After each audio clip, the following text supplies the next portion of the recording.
So now the first step in the 7-step audit process is your awareness audit, and there is one very essential question you have to answer.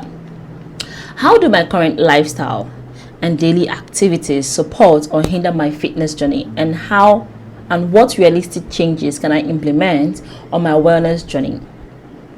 So now you have to ask yourself what your current activities, what your current day-to-day activities are, and how they support or hinder your fitness goal. When you figure this out, oh, okay, I can walk to work more, I can move around when I'm less busy, maybe when I'm scrolling, I'm walking, or I can do this to support my fitness goal. Or you can decide, oh, this thing hinders me from getting to my fitness goal. Not going to bed on time because I watch movies into the night, not going to bed on time because I scroll into the night, and then I can't wake up in the morning, and mornings are my best time to exercise. Or maybe afternoons are your best time. Maybe you're a shift worker and you get to sleep in during the day and go to work at night, and you decide that, okay, I can work out in the afternoon. So how does my day-to-day activities hinder or support my fitness journey, and what realistic changes can you implement to enhance your wellness? And I want you to truly think about this. What this skill would look like if you were truly aware of your environment, of your past history, if you are truly aware of what you are capable of doing, and what the things around you can help, and how the things around you can help or not help. You'll be able to realistically measure how to put in your fitness journey, the kind of routines you can build into your day-to-day activities to help you on your fitness journey. So I want you to understand the level of awareness that is affecting your ability to set a fitness goal. Something is affecting your ability to look at your fitness goal and stick to it. It is sometimes we blame ourselves. Oh, I'm not disciplined enough, I'm not consistent enough, I'm not strong enough, I'm not the exercise person. But something around you, something about what you know or what you don't know, is affecting your ability to stick to a fitness goal, is affecting your ability to continue on a fitness journey.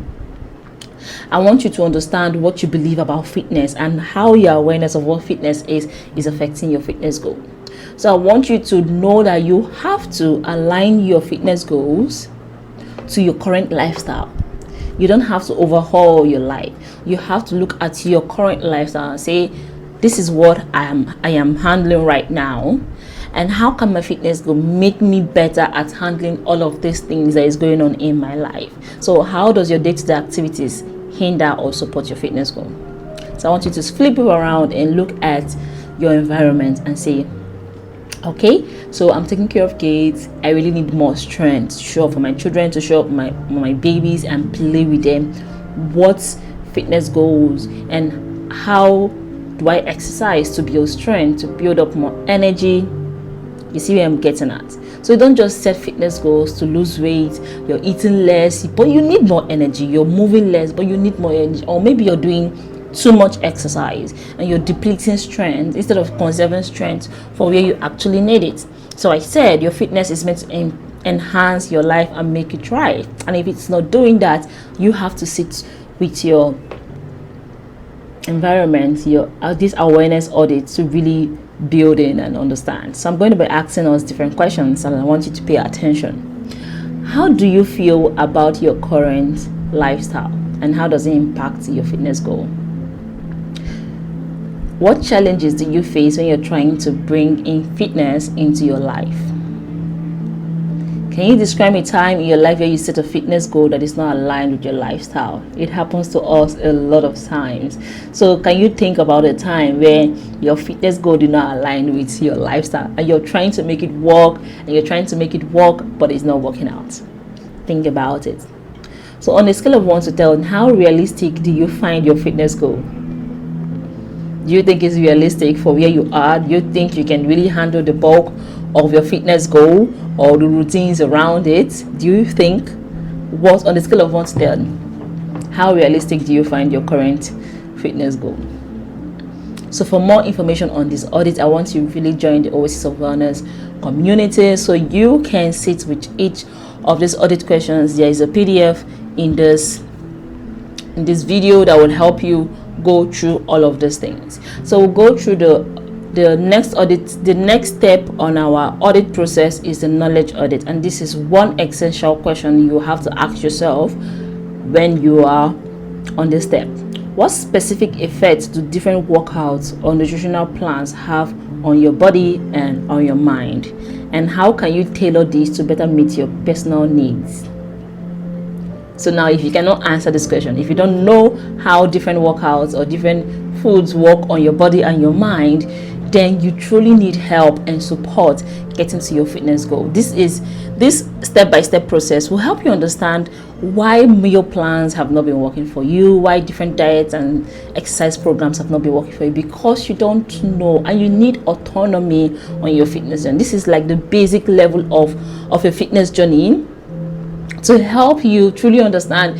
Even when a coach gives you an exercise program, you can look at it and say, oh, I can't do this right now, but I can want to learn to do it and accommodate it and build the capacity to do it without getting fatigued, without feeling like I am letting myself down. Because there's one thing we forget: the level, your capacity to exercise at different levels comes with different emotions. So if you're doing an exercise that you're not able to do, it makes you feel a certain way. It brings up certain emotions you don't even know where they're coming from. It's a very emotional experience. Think about burpees, right? When you're doing burpees, when you try to do burpees and you do one or two, and then you are really tired and you start feeling some kind of way, and you start feeling like, am I ever going to be able to get fit? You start bringing up all those questions because of the way you're feeling.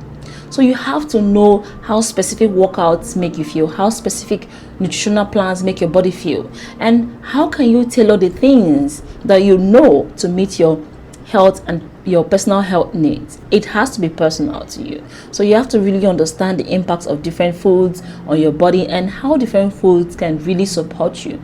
That is why you need support. You need a nutritionist or a nutrition coach. You need a personal trainer. You need a basic knowledge of different foods and different exercises, so that even when you get these plans, you can critique and say, I don't want this, I want this. This suits my body better. This suits my lifestyle better. This will suit my capacities better, right? So I want you to really sit down with this audit and understand what you need to know and go learn it. That's why we have the Viewing Your Exercise workshop and Unpacking Nutrition course, to really break down the basics of nutrition and exercise, reframe exercise to help you understand different exercise and how you can tailor them to your fitness or to your exercise goals. And I'm going to ask us a few audit questions. You will see it in the PDF in this video, and you can just really truly sit down with them and audit your step-by-step process to know.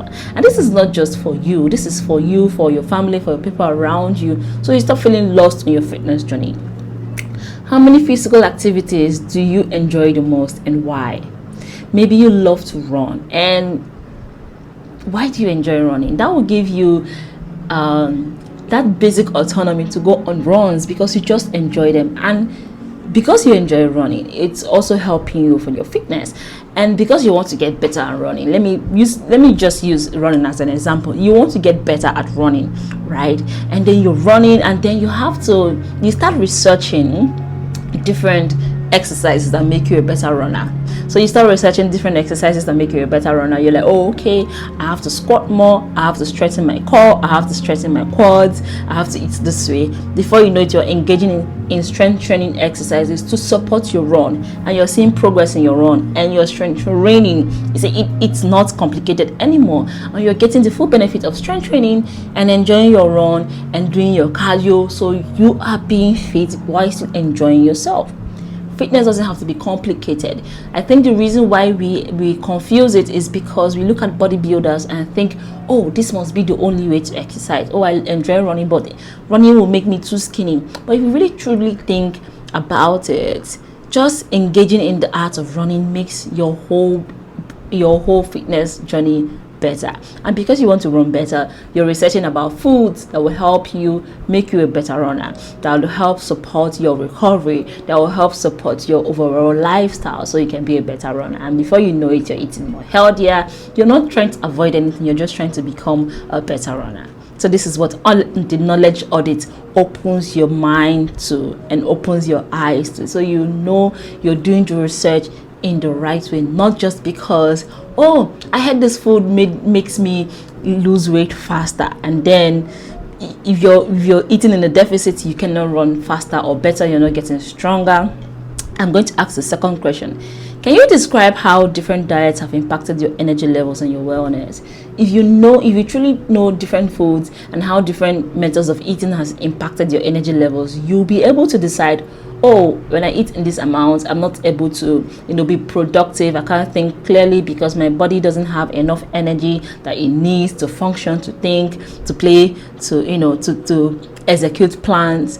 Then you can make the decision, not so that when a coach gives you a meal plan, you can look at it and critique it and say, this will not improve my lifestyle, this will not make me thrive. I need food that will give me energy to lose weight. Though being in a deficit, I'm still eating enough nutrients that my body needs. This is why you have to know where you are with your fitness. What knowledge do you have at this level to support you where you are? And this audit will also help you see where you are right now and the kind of support, the level of scaffolding and support and hand-holding you need. It's not just about calling you, do this exercise. No, it's not about discipline or willpower. You need a level of knowledge about fitness, about nutrition to get you to your fitness goal. On a scale of 1 to 10, how confident are you in understanding the effects of different diets on your body? You have to know how different kinds of ways of eating affects you personally. Not because it worked for somebody else. No, you have to maybe try it, experience it on yourself to know. And I understand the feeling of wanting to lose weight quickly, and it's very emotional thing. You're like, oh, if I'm going to be exploring all these things, that means my journey, it's going to take a long while for my body to lose fat or something like that. But this is the way to do it, so you solidify that process, that you maybe never have to gain weight again, because you understand the lifestyle of trying to lose weight and how your mindset has to change, how the things starts to change. Okay, and that is that for the knowledge audit. We're going into the routine audit, and our essential question for the routine audit is, how can I effectively integrate fitness activities into my existing daily schedule in a way that feels seamless and sustainable? This is a very essential question. Okay, now I want to get on this fitness goal. Now I know what I need. Now I know what I'm capable of. How can I integrate this into my already existing schedule? I'm very busy. I have a 9 to 5. I have children. I just give birth. How can my fitness come into my fitness? How can my fitness and my workout routines come into my lifestyle? And what it looks like when you know how to integrate your fitness level, you are going to be able to look at your routine, maybe daily, maybe weekly, and see, okay, where can I put in exercises to really make me stronger to do all of these things in my routine? How can I integrate short workout sections to help me? And how can these integrations help me maintain a consistent fitness routine, and you're still enjoying yourself and being persistent in your health goals? Because your health goals requires action. It literally requires movement. I love to talk about movement. Instead of exercise, I would rather say movement. How can I integrate my fitness journey into my existing routine? And when you're looking at this, you're looking at your schedule, you're looking at everything. That's when you start to understand that your time for exercising and meal planning and eating certain food is not going to be rigid. It actually has to be flexible. Maybe you don't like to cook. People like me, I do not like to cook. I don't love meal prepping that much. I really do not care about meal prepping. Do you have different foods in the freezer? Yes, but counting your macros all the time and counting calories is not a way I would love to live my life. And yes, for where you are right now, you really need to count your calories and see, okay, this is the amount of calories I'm taking in, and this is the amount of calories I have to start eating if I want to lose weight in this space of time. And can I do it? How can I do it? How do I integrate it into my existing routine? You have to take the emotions out of missing workout, take them out, and look at your day-to-day activities, and how can you bring in fitness? Can you take short walks on your lunch break when your kids are playing, are sleeping, and you're doing the house chores? Can you move more? Can you walk around when you're cleaning the kitchen, when you're cooking? Can you have a little dance? These things help. These little integrations. Can I do a 10-minute strength training workout, maybe quickly in my living room when I'm still in my night wears? Or do I have a breathable workout gear I can just jump into and work out as quickly as possible? There's this one trick that started working for me and for my clients, is you do not have to wear all those really tight workout clothes all the time. You want to work out, you can simply get a shirt, put on your most comfortable sports bra, and actually do something quickly. Do 5 squats, do this, do that, and in 10 minutes being very intentional about the workout and get it done. One mistake I see we do all the time is, because you think you have only 10 minutes, you want to rush through and get your routine, all of the things on your exercise routine done before 10 minutes is off. But I am of the opinion that quality is better than quantity. You can do just 5 workouts and do it very well in that space of 10 minutes, and tomorrow come back to do 5 workouts, do it very well in that space of 10 minutes. Before you know it, you can efficiently do 10 workouts in the same amount of time, being that you were very intentional about it and very mindful in the way you are exercising, and you're going to get a lot more in. So I'm going to ask us our questions to just get us thinking about where we are in our fitness journey. And the first question is, what does your typical day-to-day activity look like, and how does fitness fit into that schedule? This is going to get you thinking. Remember, use the PDF in this video, in the link in the where you're watching this video. You're going to have your Excel sheet, and you're going to have your compassionate routine PDF, and you can just sit down and think about these things, and you're going to start looking and seeing ways that you can bring in different fitness journey. I remember, your knowledge of what exercises to do comes into play here. If you have no idea what exercises to do, it becomes hard to really stay on a fitness journey. It becomes hard to even start a fitness journey, because a coach can give you programs, and if you're not with the right coach that gives you the kind of support you need, you're stuck with different exercises that you don't know how to modify. I will really insist that you go and sit down with the Reframe Your Exercise approach, where I break down different exercises that you can do for the same exercise but different ways, and understand the ways to make them doable, right? And then the next question I'm going to ask is, what obstacles do you encounter when you're trying to maintain a regular fitness routine? So you're going to have to ask yourself, all the times you've tried to exercise, what obstacles do you encounter? What things happen that you miss out on working out? Even when you know you want to work out, you have to work out, you should be working out, whatever language you're putting to it. What obstacles do you encounter? On a scale of 1 to 10, how well does your current routine align with your preferred workout times? So it's just really about you.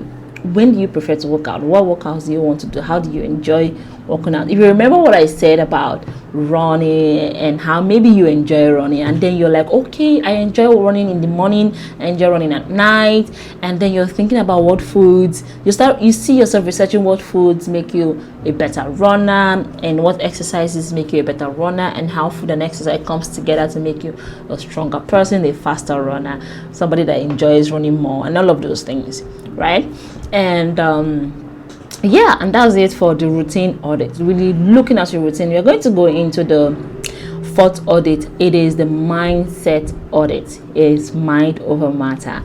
And the first essential question for the mindset audit is, what are the prevailing mindsets I hold about health and fitness, and how can shifting towards a growth mindset improve my approach to wellness? I'm not talking about a positive mindset. I'm talking about a growth mindset. You have to ask yourself what mindsets you hold about fitness and health. Sometimes we hold very defeating mindsets, a very fixed mindset when it comes to health and fitness. You might have said things like, I am not an exercise person, I don't know how to eat healthy, I love sugar so much, I can't do with that. It's a fixed mindset. It's a mindset that says, this is me, I cannot change, I cannot grow from there. And there's so many myths around a growth and fixed mindset, and I really want to talk about growth mindset. Growth mindset is about appreciating the process of becoming better, right? You know that, okay, I really do not know about exercise, I really don't know how to exercise, but I can truly learn how to exercise and move my body, rather than focusing on, oh, I have to lose weight and I have to gain muscle. How about focus on the process of learning how to become stronger and fitter? Having a growth mindset about fitness would encourage you to start seeing each workout as an opportunity to learn, to grow, rather than maybe an obligation or a test that you have to push through, right? So it's about having a growth mindset around fitness.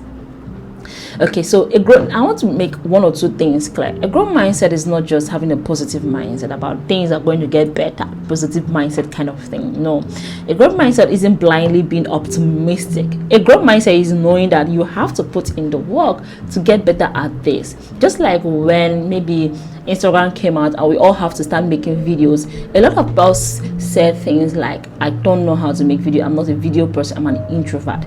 But a growth mindset says, I don't know how to make videos, I don't know how to talk on video, but I can learn, I can go through the process of learning and learning how to think about my thoughts and say my thoughts, right? It's about knowing that you can build the skills, the ability, and the intelligence over time, but it has to require effort, persistence, and learning. All right, positive mindset doesn't lead to growth. It's just being optimistic. Yeah, I will learn it one day, but without putting in the work, just like your mindset around fitness, you have to learn how to exercise, how to move, how to feel good in your exercise. It takes effort, it takes persistence, it takes hard work. It's not just about, oh, I have to lose weight, then I have to exercise. You learn how to exercise, you learn how to show up and exercise. So you have to ask yourself, what mindset do you have around fitness, and how can you start to shift towards a growth mindset in your fitness journey? It's a very important question, and because this video is getting too long, I'm going to cut it now and do a second video with the remaining 4 audits. But I want to ask us our supporting questions, right? What belief do you hold about your ability to achieve your fitness goals? Sometimes you go on a weight loss goal or a weight gain goal, but we don't really believe it's for you. Sometimes I've heard so many people make that statement, weight loss is not for me, this is how I am, or this or that. Anybody can lose weight, anybody can get stronger, but you have to have a growth mindset towards your goals and be like, what efforts, what skills, what abilities what skills do I have to learn, and how do I keep showing up, how do I persist on this goal until I get there? So what belief do you have about achieving your fitness goal? Another question I want you to think about is, how willing are you to adopt a growth mindset towards health and fitness? This is one of the humbling moments in exercise where you actually learn. Have you ever been in a position where you have to learn how to squat? You have to, put your pride aside and say, I'm going to learn how to do a squat and do it well. Okay, so that's what it's like, adopting a growth mindset in your fitness. What changes in thinking do you think can help you improve your approach to fitness? I want you to think about the way you think about workouts, and you'll see that those resistance you feel when it's time to exercise, it might be something about the way you're thinking about working out or your fitness. And how can you start to change that? On a scale of 1 to 10, how can you rate your current mindset towards achieving your fitness goal? So I want you to rate your current mindset. Remember, you have this in your PDF, you have this in the Excel sheet, and I'm cutting this video here, and I'm going to go on the remaining 4 remaining 3 audits, and then we can talk about your compassionate scale routine in another video, and compassionate routine skeleton in another video, and how you can submit your 30-day plan, and how we can give you the support that you need for the next 30 days to build autonomy in your fitness goal. I hope these 4 audits we've talked about has really got you thinking about where you are, where you truly are in this moment in your fitness, and what it is actually going to take you to get to your fitness goal. Remember, the goal of this audit is truly to help you build a sense of calm in your fitness. That's energy, that's feeling that you really need to go quickly to your fitness goal or get to your fitness outcome, is because you lack awareness of what you're capable of where you are right now. And I'll see you in the continuing audits.